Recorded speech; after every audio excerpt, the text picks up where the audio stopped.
एकीकडे राज्यात नवीन सरकार स्थापन झालंय। देवेंद्र फडणवीस पुन्हा एकदा मुख्यमंत्री झालेत। पहिल्या सरकारचं पहिलं अधिवेशन देखील सुरू झाले आणि त्यातच आता मराठा आंदोलक मनोज जरांगे देखील मैदानात उतरलेत। त्यांनी मराठा आरक्षणासाठी पुन्हा एकदा उपोषणाचं हत्यार उपसलंय। 25 जानेवारीपासून ते उपोषण करणार आहेत आणि त्यांनी राज्यातल्या संपूर्ण मराठा समाजालाही या उपोषण आंदोलनात सहभागी व्हायचं आवाहन केलंय। त्याबद्दलच भूमिका मांडण्यासाठी आणि राज्याच्या राजकारणातील इतरही चर्चेतल्या मुद्द्यांवरती बोलण्यासाठी स्वतः मनोज जरांगे आपल्या सोबत जोडले गेलेले आहेत। जरांगेजी, आपलं खूप खूप स्वागत झी 24 तास वरती। माझा पहिला प्रश्न अर्थातच हा आहे, तुम्ही पुन्हा एकदा उपोषणाचा हत्यार उपसलेला आहे, प्रशासनाकडे आपल्या काय प्रमुख मागण्या आहेत? शेवटी 1 वर्षापासून ते 1.5 वर्षापासून आम्ही ताई सलग लढतोय या विषयावरती मराठा आरक्षणाच्या। सरकार आज देतंय, उद्या देतंय, करता करता 16-17 महिने झाले। कारण या राज्यातला सगळा शेतकरी मराठा हा सगळा कुणबी आहे, कारण आमचा व्यवसाय शेती आहे। आम्ही सगळेच कुणबी आहेत। पूर्वी जुना शब्द होता कुणबी आणि त्याला सुधारित शेती शब्द आलाय, म्हणजे शेती कसणारा हा मराठा वर्ग आहे। मग राज्यातल्या मराठा समाजाला तुम्ही सरसकट कुणबी प्रमाणपत्र द्यावं ही आमची पहिल्या दिवसापासूनची मागणी आहे। हैदराबादचं गॅजेट आहे, सातारा संस्थांचं आहे, बॉम्बे गव्हर्नमेंटचं गॅजेट आहे, तीनही गॅजेट असतानाही तुम्ही लागू करत नाहीत। औंध संस्थांचंही लागू करत नाहीयेत। म्हणजे हा मराठा समाजाने का अन्याय सहन करायचा आणि किती दिवस आता तुम्ही सगळेश्वरीची अंमलबजावणी करत नाहीयेत। शिंदे साहेब, जस्टिस शिंदे साहेबांची समिती तुम्ही गठीत केली, ती बंद पाडली पूर्ण, ती नोंदी शोधायचं काम करत नाहीये, व्हॅलिडिटी दिली जात नाही, ज्यांच्या नोंदी शोधल्यात त्यांना प्रमाणपत्र दिले जात नाहीत। मुख्यमंत्री साहेबांनी अधिवेशनाच्या काळात शिंदे साहेबांच्या समितीला तातडीनं आदेश देऊन सांगितलं पाहिजे की नोंदी शोधा, त्यांना मनुष्यबळ दिलं पाहिजे, त्यांना फारसी भाषेचे, मोडी लिपी भाषेचे, उर्दू भाषेचे अभ्यासक दिले पाहिजेत। सगळ्या केसेस वापस घेऊ म्हणले, केसेसही वापस घेतलेल्या नाही आहेत। तुम्ही सगळेश्वरीची अंमलबजावणी करत नाहीत।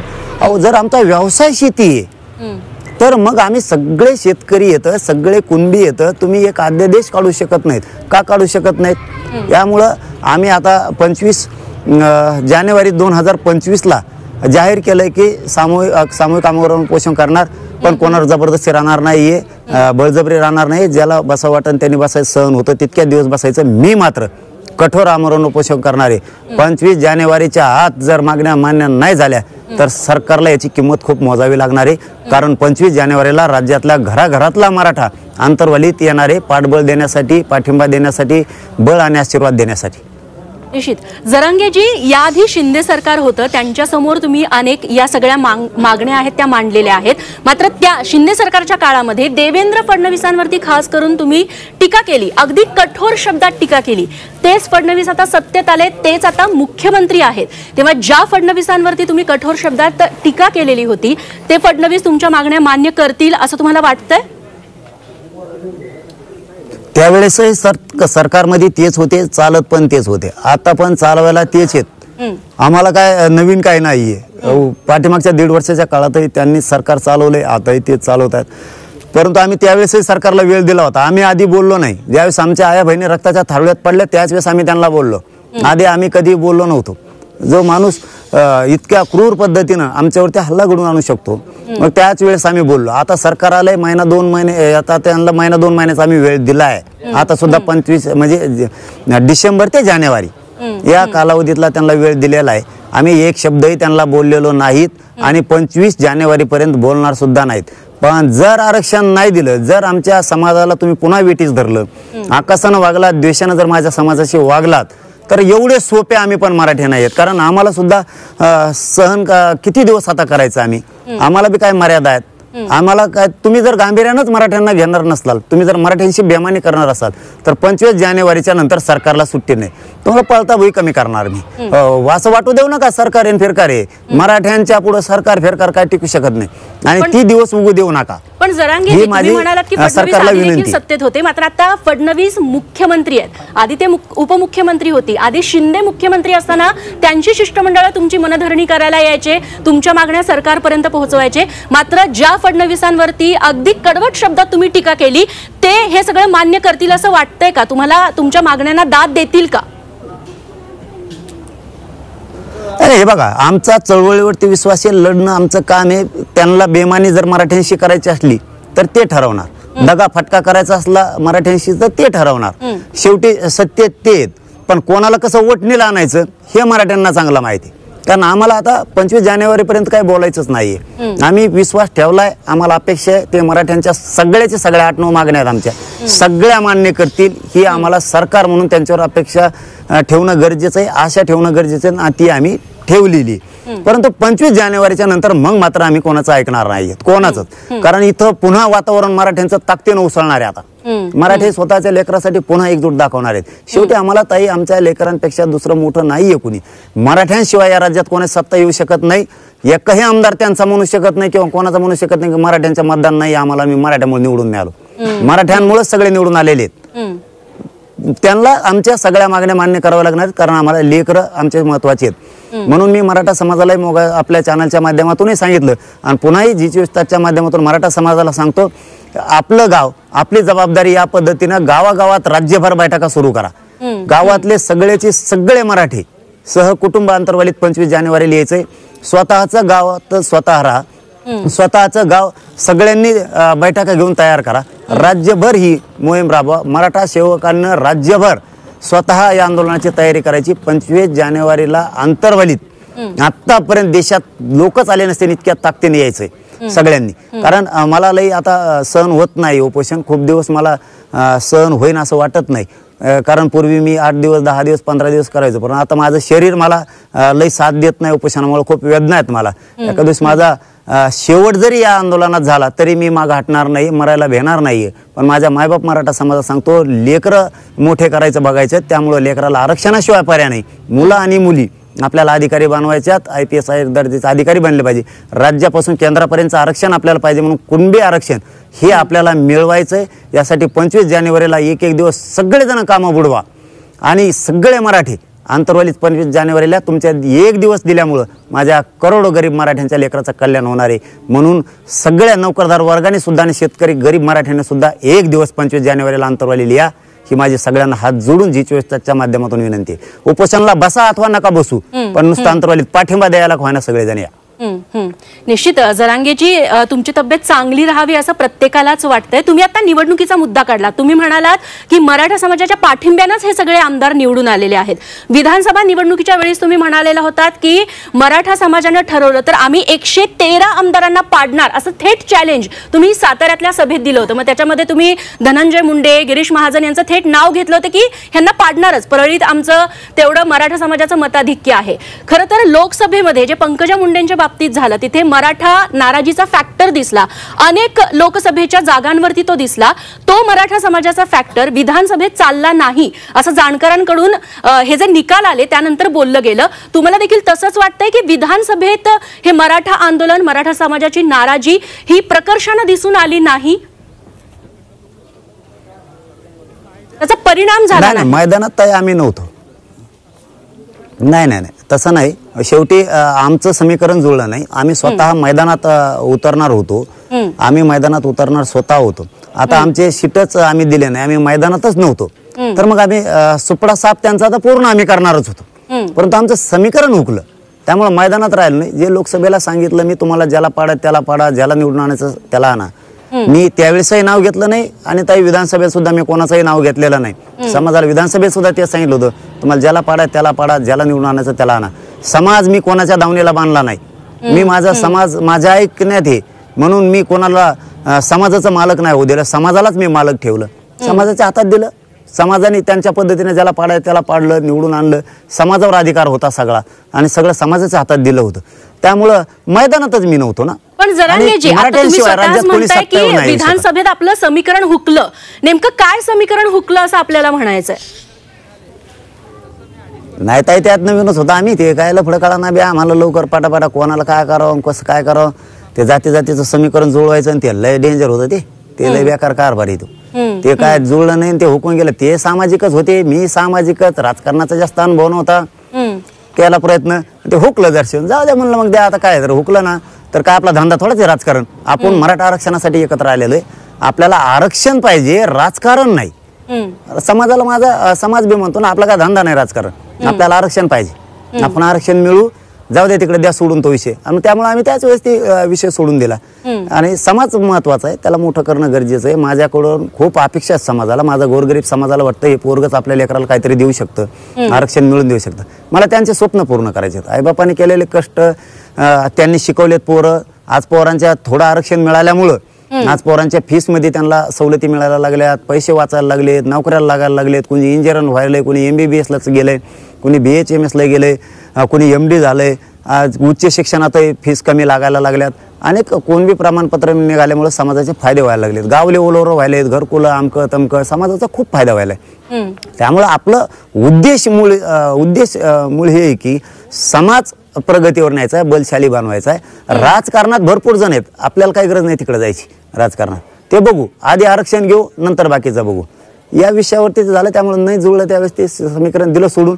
मैदानात असतं तर सपडासपच केला असतं. याच्यावर आजही ठाण आहे. मैदानात नव्हतं, मग मैदानात नाही बोलून काय उपयोगी.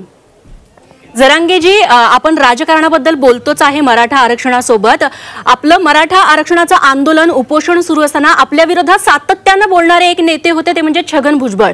ओबीसी विरुद्ध मराठा हा वाद विधानसभा निवडणुकीच्या आधी आणि लोकसभा निवडणुकीच्या आधी देखील प्रचंड पेटलेला बघायला मिळाला. अगदी टोकाची विधानं भुजबळांनी देखील केली, तुम्ही देखील केली. त्या छगन भुजबळांना मंत्रीपद मिळालेलं नाही, ते नाराज आहेत. त्यांनी थेट ते बोलून दाखवलंय. का मिळालं नसेल त्यांना मंत्रीपद? हे मराठा विरोधी बोलणं त्यांना भोवलंय असं वाटतंय? नाही, त्याला कमवून नाही मिळालं ताई, मला नाही हवा माहिती. ते लय ते अपेक्षा पाहायचं आहे. ते जाऊ दे, त्याचा विषयच नाही घेत मी. ते राजकारणाचा, सरकारचा विषय त्यांचा. त्याला सरकारने नाही दिलं, मी काय करू ताई त्याला? ते उगा माझं नाव घेत आहे कामान धामाचं. मी त्याला काय बोललो का 2-3 महिन्यात? काहीच नाही. उगा मा नाव घेत आहे कामान धामाचं ते डबडं. ते काय आता ते नियत शेवटी ताई सोडित नाही कोणाला. नियतीचा खेळ फेरा खूप अवघड आहे.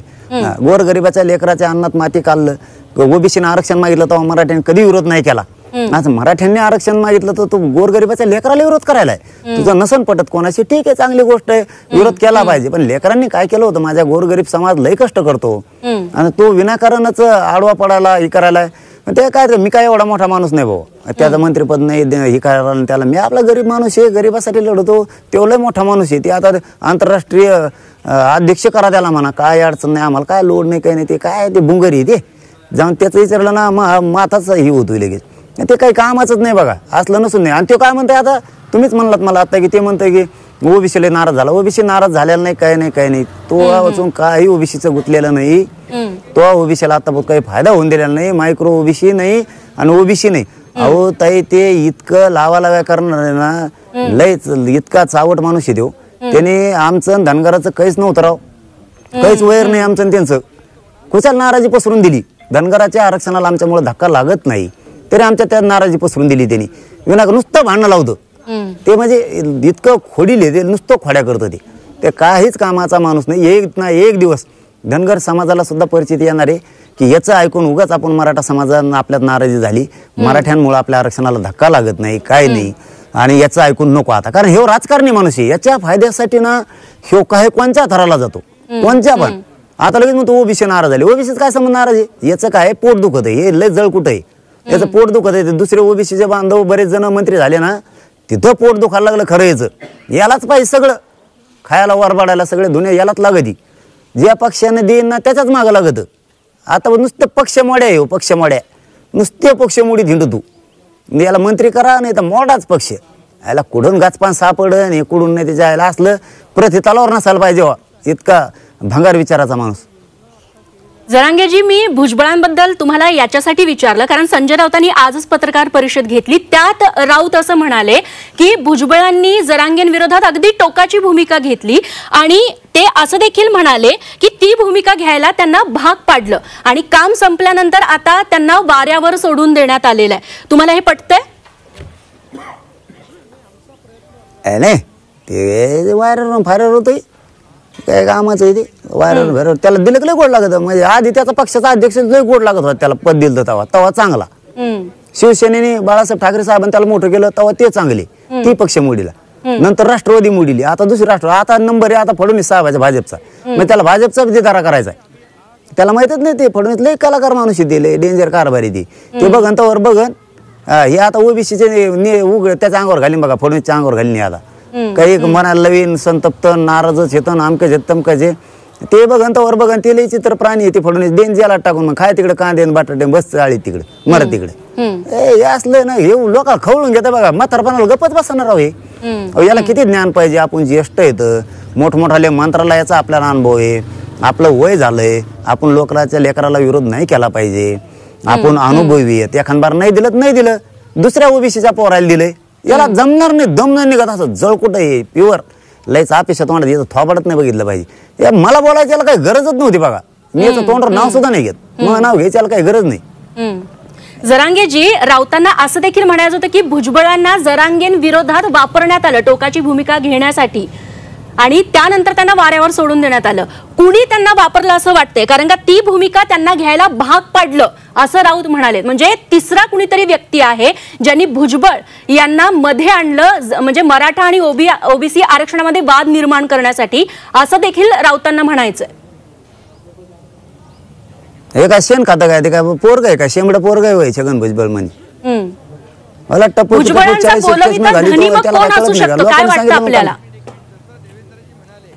अरे त्यालाच लेखंडे ताई त्यालाच लेखंडे गायचं बोली तर धनी पिले तर धनी त्याला काय धन्यान धुन्यान काय याचं काय त्याचं त्यालाच लेखंडे असे भांडणं लावायचा गोरगरीब ओबीसीत गोरगरीब मराठ्यात त्याला खोलचट येते हे असे धोतारात ठेवून दिली पाहिजे ना असल्याच्या हे काय हे त्यालाच लेखंडे लोकांच्या लेकराचा वाटोळा करायचा हे करायचा त्याने कोणचा ओबीसी मोठा होऊन दिला नाही राव गाव खेड्यात ताई तुम्ही चांगलं विचारून बघा हे गोरगरीब मायक्रो ओबीसी यांना काहीच मिळून नाही दिलं त्यांनी याचं सगळ्यात मोठं दुखणं असू शकतं असं मला वाटतं की ते दुसऱ्याला मंत्रिपद मिळाले की याचं पोट दुखायला लागलं सगळं यालाच लागत एखादा मोठ्या मनाने म्हणू शकतो नाही मिळालं नाही मिळालं काय होत त्याला आता घरी झोपणार नाही हे असलं घेतलंच नाही पाहिजे हे नाराज नाही काही नाही गोर गरीब ओबीसी नाराज नाही हे का नेता नाही ओबीसीचा मसले मोठे नेते तिकडे ते मंत्री झाले ते लढते याला म्हणा हेंड तिकडे एखादा वटगा फिरगे काढ मासे समुद्रात निश्चित जरांगेजी जेव्हा मंत्रिपदाचा मुद्दा आपण भुजबळांबद्दल बोलतोय